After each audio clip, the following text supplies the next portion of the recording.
sta facendo da parte della procura, da parte degli investigatori, da parte della magistratura, da parte della politica, perché diciamo, in questo c'è stato un grande sforzo corale di sostegno all'attività degli investigatori, di sostegno all'attività di chi contrasta in concreto diciamo, la presenza della criminalità organizzata. Si è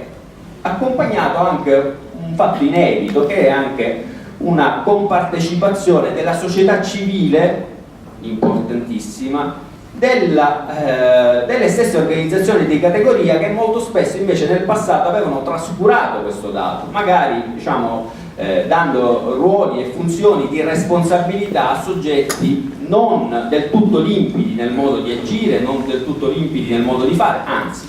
molto poco limpidi nel modo di agire e nel modo di fare. Questo è un altro elemento che ha condizionato il passato, condiziona il presente, e dobbiamo fare di tutto perché non condizioni il futuro e lo sviluppo della nostra città. Grazie per aver detto che la denuncia è una denuncia molto seria,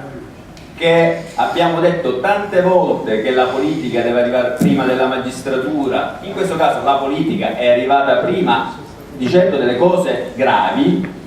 Ovviamente diciamo, non è che mi auguro che le cose che ha detto l'onorevole Presidente siano vere, mi auguro che si faccia chiarezza rapidamente e che diciamo, chi sa dica tutto quello che sa, chi deve intervenire intervenga rapidamente, perché è un'ombra significativa sulla politica tutta della nostra città. E quindi, siccome proviene da persona seria, autorevole, con un ruolo istituzionale che